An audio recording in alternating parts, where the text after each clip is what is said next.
Well, I am here with Keith Graves, who is one of 6 candidates vying to become the next Ada County Sheriff with the retirement of Sheriff Steve Bartlett. So Yes.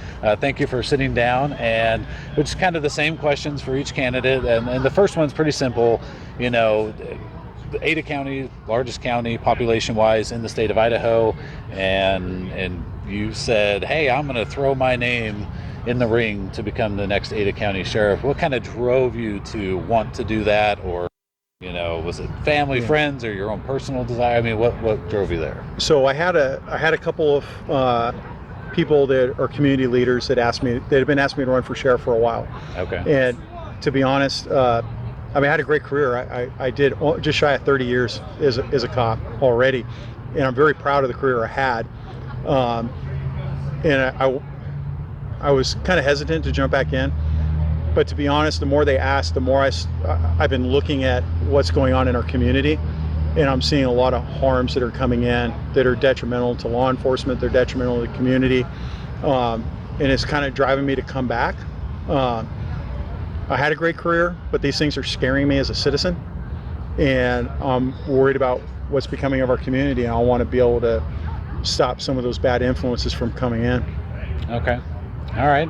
The second question is on, nationwide, and I know you were down and have been involved in a lot of the community stuff that's been happening over the last year. But nationwide, law enforcement, the use of force, the law enforcement's interactions with the community has become a hot topic since the death of George Floyd.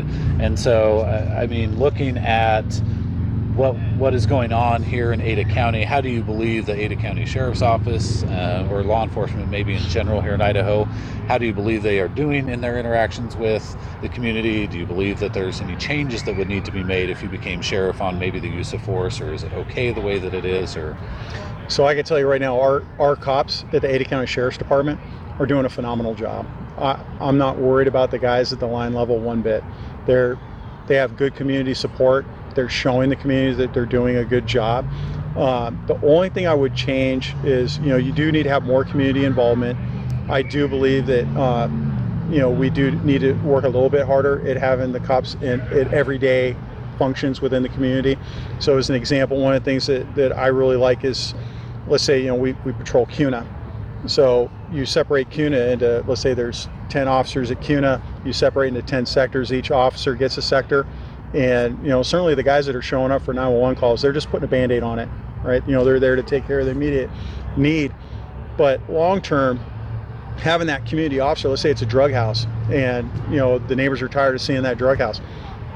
They got their one officer that they can contact that's dealing with that sector. So no matter where that officer is assigned in CUNA, he can still, he's still responsible for that one little sector, and he owns it, and he's making an effort to meet the community leaders there, to meet the citizens that are there, the HOA presidents, going to those HOA meetings just to say, hey, I'm here. And, it ties up a little bit of time for them, but that tying up a little bit of time goes a long way for community interaction, so that you have good public trust here, but it could be so much more exponential by just doing little things like that. Okay. Awesome.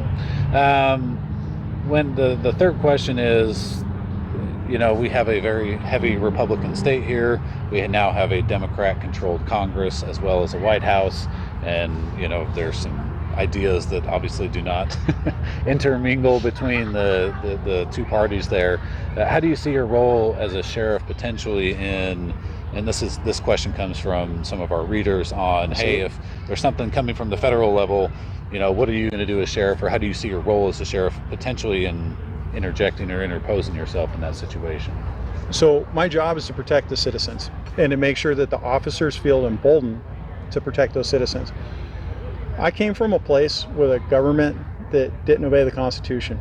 No surprise, I came from California, which most of the people here that are running are actually from California originally. But I quickly learned how to disobey an unconstitutional order. And in fact, I wrote an article. You can go to 2acops.com and you can see, I run that website with another retired officer where we advocate for gun rights. I wrote an article on how to disobey an unconstitutional order because my city actually made a law that was completely unconstitutional. It had to do with the First Amendment, and they were actually going to go forward and start enforcing this, and it was just crazy. And so I made sure that my guys knew that they weren't going to be partaking in that. I fought the administration on what they were doing so that they couldn't go do that. So I have a history of protecting the Constitution. So most people talk about it. They talk about what they would do to protect the Constitution. I've done it. I've been there, and I've been successful. And in fact, I kind of didn't write the book, but I wrote the article, and it's been reprinted for military. It's been reprinted in numerous police periodicals, and it's because you don't want those guys that a lot of guys will, if you look at the Boise Police Department right now, you look at all the people that are leaving. They're leaving because they don't agree with what's going on, whether it's unconstitutional, immoral, unethical. They know it's not right for the community, so they're leaving. You don't want those guys to leave because they're going to be replaced by people that might do what they're being told, right? Now, I'm not saying that's definitely what's going on, but I've been there. My department right now, my old department, everybody's leaving because of these issues. So I look at that like it's easy to let them know that they're okay to uphold the Constitution. We're there for them. We back it up, and I have a history of doing that. Okay. So the last thing that we have been doing is you can kind of address the public and as well as the PCs who are not able to make it today, and I guess give your campaign pitch on why you should be the next Ada County Sheriff. So I do think I'm the best pick. I have 29 years of law enforcement experience. I've stayed in the law enforcement community. I've been retired for a couple of years now, but I own an international training company where I train cops all over the country and all over the world on best practices for a police officer.